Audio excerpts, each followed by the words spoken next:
En septembre 2020, Stéphanie Durand était au Soji où se disait oui pour la toute première fois. Une cérémonie célébrée à la mairie, en petit comité, et qui a eu un goût amer malgré la joie de s'unir pour la vie. Plus de 2 ans plus tard, les tourtereaux sont toujours aussi amoureux et ont donc décidé de réitérer leurs vœux.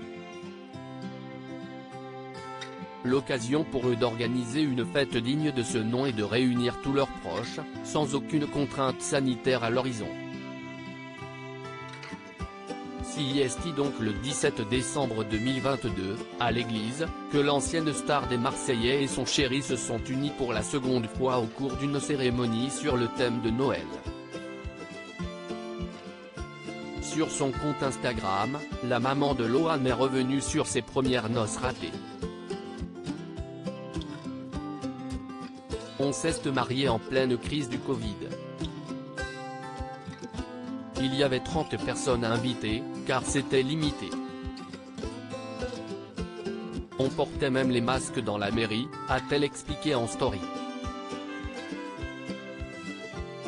Les amoureux auront donc attendu 2 années supplémentaires pour organiser leurs noces religieuses.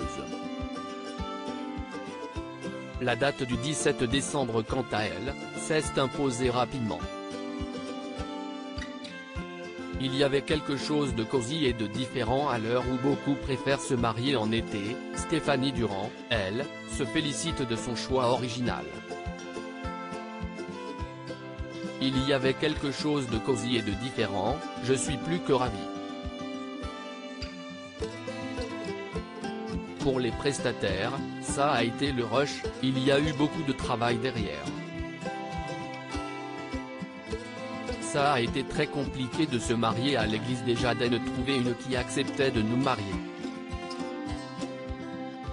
J'ai eu beaucoup d'églises qui ont refusé de nous marier, car on ne respectait pas les 9 mois de préparation, a-t-elle révélé. Dans la précipitation, les amoureux ont rencontré d'autres galères de taille. 3 semaines avant le mariage, la dame de la paroisse me dit qu'il y a un papier à remplir, une demande prénuptiale. Il fallait absolument signer ce papier, sachant que Théo était parti à Miami.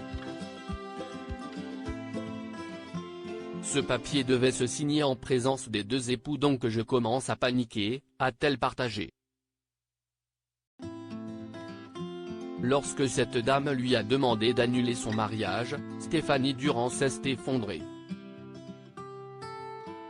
Mais finalement, tout s'est bien terminé. J'ai été rempli d'émotions quand je suis rentré à l'église avec mon père, je n'ai fait que pleurer, a-t-elle conclu. Longue vie aux jeunes mariés.